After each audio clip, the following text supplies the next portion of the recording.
Good evening, good morning, good afternoon, ladies and gentlemen, wherever you are listening to today's podcast welcome back to the End Zone Club, where we have conversation that's designed to keep you from just walking in potential to actually fulfilling your purpose. Today, I got another special guest in the building, but before I introduce him, I'd like to say, wherever you are listening to this at, like, share, rate, subscribe, help us to get this content out. Today, this is one of those episodes you don't want to miss.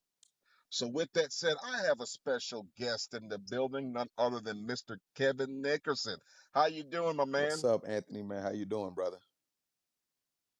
Brother, I am blessed. And first of all, thank you for stepping on with us today. Man, I'm glad to be here, man. I was glad when I got your message.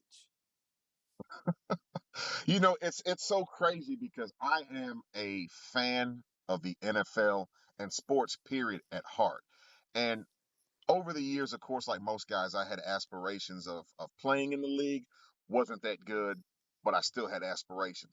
With that said, a lot of what people see about the NFL is basically the cosmetics, the money, the card, those sorts of things. But there's also a spiritual component.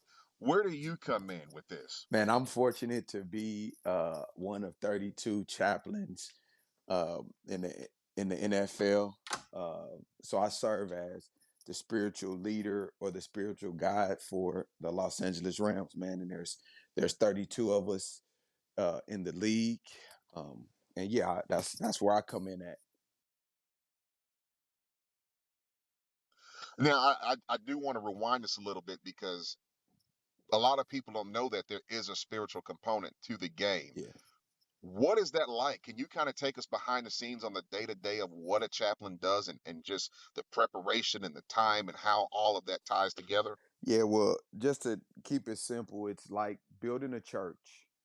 Uh, as if you led a church before, or you look at your pastor that's in the pulpit every Sunday or Saturday, uh, that's what I do, man. I disciple players and their families. I We counsel couples, we marry people. By the God's grace, we haven't had to bury anybody. um, and I prepare messages. I lead Bible studies, and we do what we call chapel services, which is like a Sunday morning service without all the bells and whistles. You know, we don't have a full band or anything like that, but we come together, we pray together, we take communion together, and we hear the word. So that's what my responsibility is to care for our players from the spiritual aspect. But I always take the approach of the whole person. It's just not the spiritual. It's the whole individual. I like that. Is I do want to know, is it a daunting task leading grown men that may have other options outside of the spiritual component? Man, yes, of course. I think is yes, it's difficult leading people, period, but let alone uh millionaires, some of the richest people in America, you know, and you're trying to lead them and tell them that there's something that's more important, more relevant than money, which is God, a relationship with God. But fortunate for me, I have a lot of good guys that understand that already and understand that we can't serve two masters. We can't serve God and money. And so it's been a good run for us, my wife and I. I thank you for sharing that because my wife and I, we've been youth pastors for over 20 years. A lot of ministry between us. I've served in Birmingham, served in Mississippi now, work in the Memphis area. So I deal a lot with inner city kids. And just one thing I do notice sometimes when kids have options, sometimes keeping them motivated to see the task at hand is always a day-to-day thing.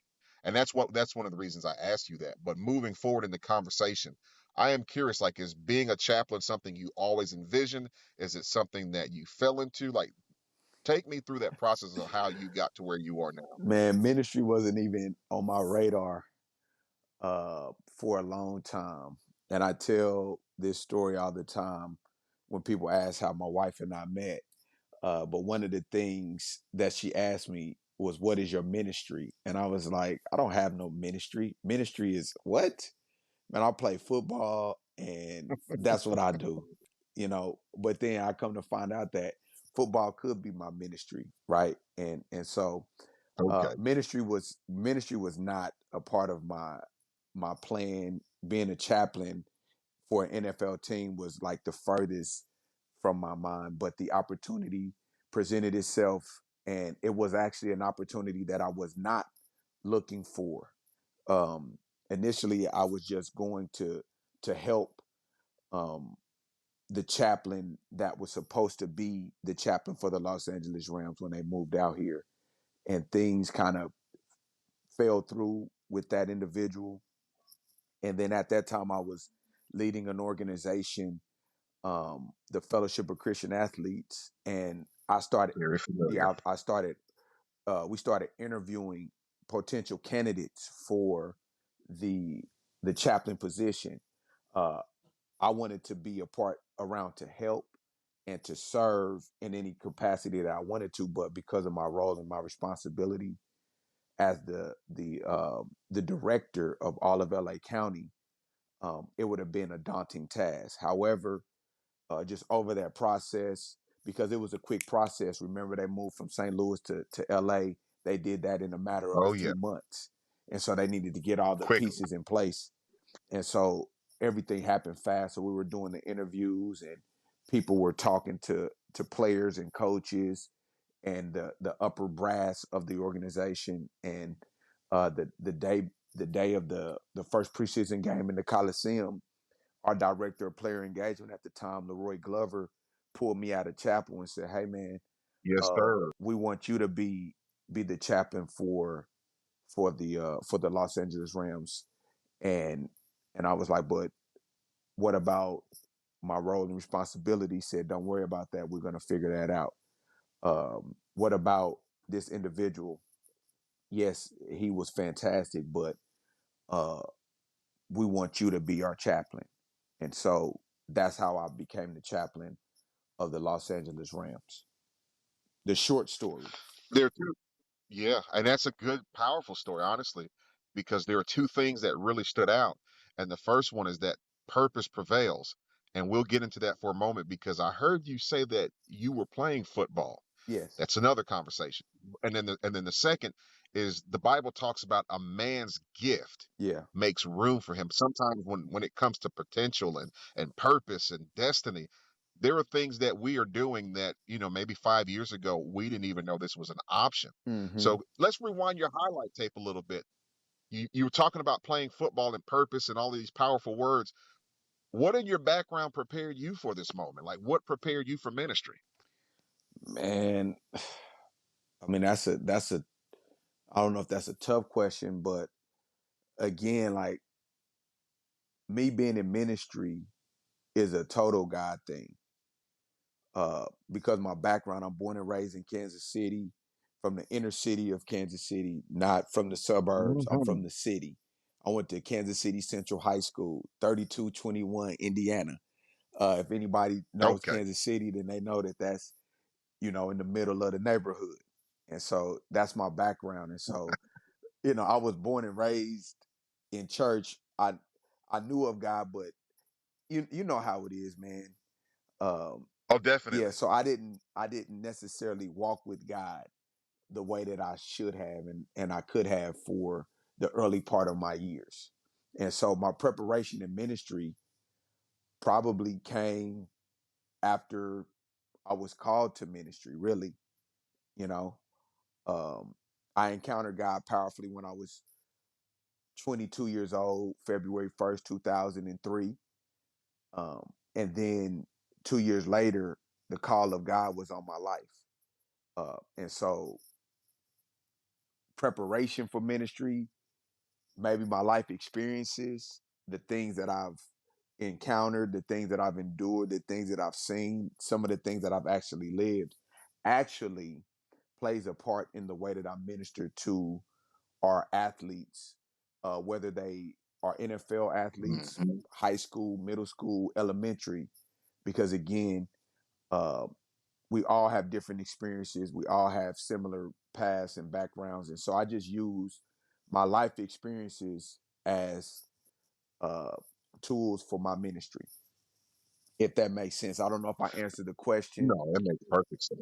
It makes perfect sense because you know something, and not to cut you off, but something we have conversation about often is basically you can't have a message if you haven't been relatable in any areas. And I think a lot of what God brings us through ultimately gives us that audience that we speak through. And I think sometimes when we hide that, or we don't share it, or we don't think that it's going to be effective, it's like, man, that's it, that's your calling card.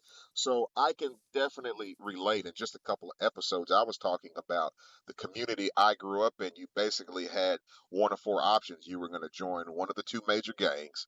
You might have had a kid out of wedlock, or there's chances that at some point you were going to get in trouble because there wasn't a lot of positivity. There was positive people, but sometimes for kids, our perception is that the bad boys get all the girls, or that Well, that's true. the That's fast true life is the early. quickest way to get money.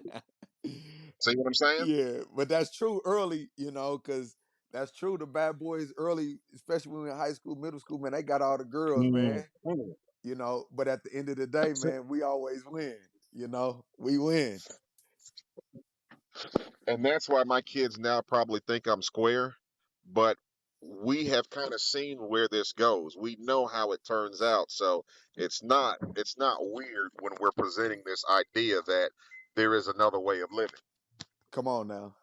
I love it, man. I get on my son all the time. I So just told him this morning, I said, man, you think that I'm restricting you, man? No, I'm just giving you guidance and creating guidelines for you to walk in, man, because God gave us a big old field to play in. Just don't go out of bounds. And so, who the son says free is free indeed, man. There's freedom in Christ. There's not restrictions, there's freedom. So anyway. Hey guys, this is Basically Tisha from Basically Tisha. Listen, you guys will love my content. Please join me on Facebook.com/Basically Tisha or TikTok /at Basically Tisha. but that's growth within itself. And for you, I know you're mentioning having a son. This is completely off topic, but were there a lot of fathers that were involved with sons where you were from, or was it kind of a situation where if you had a dad, it was a luxury? Yeah, I think that was my experience. All of my closest friends were raised without their father in their homes. And I was one of those guys. I was raised without my father in my home. So my friends, all my friends, most of them were raised without fathers in their home. And to be honest, that the paradigm has shifted with my friends. We're all husbands, or we're all active in our children's lives, and we're making it a point to do things a little bit different uh, than how we saw things done when we were being raised. And I have to shout you out for that, because that is an epidemic that we have really been talking about more and more, which is preparing young men to become active in their churches, in their homes, their communities. And, it really takes for them to hear men that are putting it in a positive light. I say this all the time. So I have quite a few kids, my wife and and I notice with my girls from a young age, they celebrate their femininity Mm-hmm. pretty quickly. Like, I've got an 18-month-old. She's already asking for my credit card. She has a purse. She likes playing with her baby dolls, and she celebrates who she is. But sometimes with sons, I don't see that transition as quickly. So we have to have these conversations where young men are realizing that they do have a part in the balancing of the family, and that they can play it well. So for you, what clicked for you that made you say, you know what, this is who I'm going to be, and this is what I'm going to play with my family?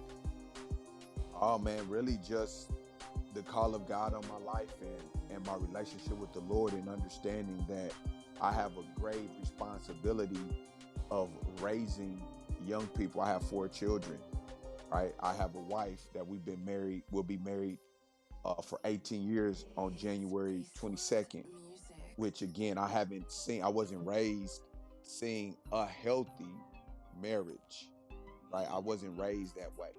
And so I like to go against the grain. When I played football, I was always cutting back. I was always cutting back, trying to make the big play.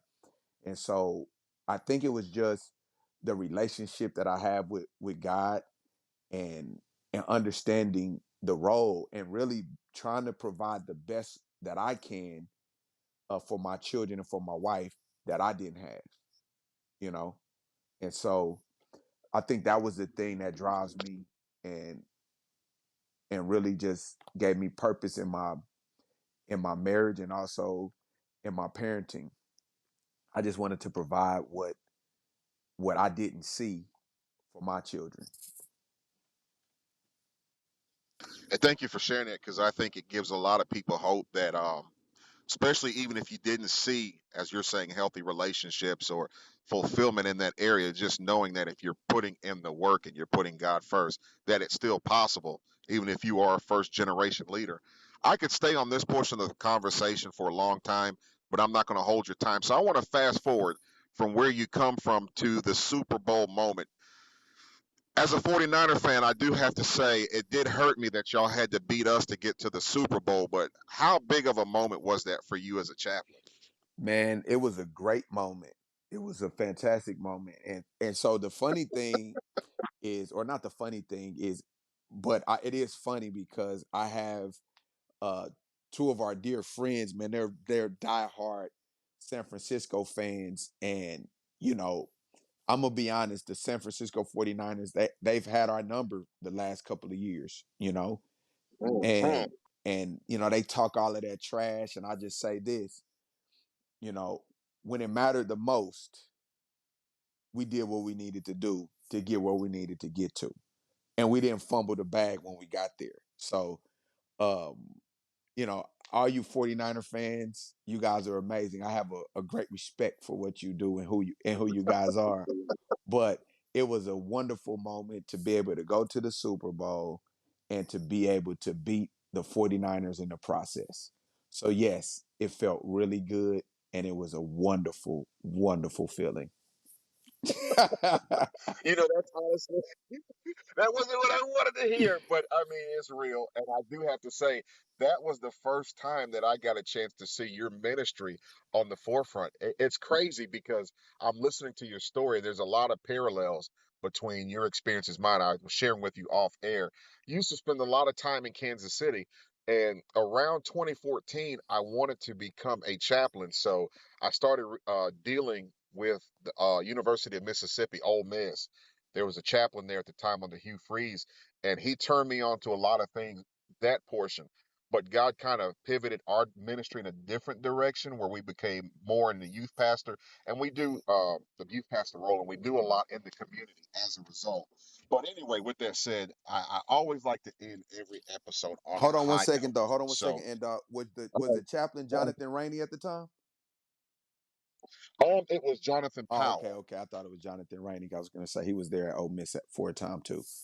Sorry, I didn't mean to And interrupt you. so they I think their structure was they had a head chaplain, and then there were other guys that worked with them and some of the different auxiliaries, but John Powell was my main point of contact. Okay, okay, okay. I didn't mean to cut you off. I'm sorry, brother. You're okay. You're okay. So, like I said, we like to end every episode on a high note, and I got to bring it back up because you kind of lifted the Rams up, and that stabbed me in my heart. But I do always like to ask every guest, if man were to be successful and create a time machine, and we were to be able to send you back in time where you could minister to your younger self, what's a piece of advice that you would tell the younger you? That's a good question. What piece of advice would I tell your younger you? Chase your dreams. Uh, chase your dreams, man, and really defy expectations. Really chase your dreams. And the reason why I say that is because uh, there were opportunities that I had, and I squandered them because I was afraid that I would fail. And now, as I've gotten older, I know that failure is a part of success. And I would rather fail giving my best effort than not than not trying at all and failing, if that makes sense. I would rather just go for what it is that I desire, because it says when we commit our plans to the Lord, He'll give us the desires of our heart.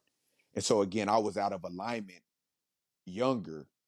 So I'm if I'm talking to myself, number one, I would say be right with God, and then chase your plans, chase your desires. Because if you're right with God, it says in God's word that God will give us the desires of our hearts. And so I think that's what I would tell my younger self. Be right with God and get after your dreams, man. Chase them with all passion and relentlessness. That's what I would tell myself. And with that said, I'm going to appreciate you and thank you for your time. Um, I don't know what the off season is like for a chaplain, but I'm pretty sure God has got some great things ahead for you. Oh, yes, man. Thank you so much for your time, Anthony, and inviting me to the show, man. Thank you. And I would like again to segue even more on some other things because I like your spirit. I like just the testimony you've got, and I think you're an asset just for kingdom work. So, guys, with that said, this is another episode of the End Zone Club podcast. Again, be sure to like, share, rate, subscribe, help us to get this content out. Our special guest today has walked with the size 22 shoe that you might not find anywhere else. So, until next time, guys, be blessed.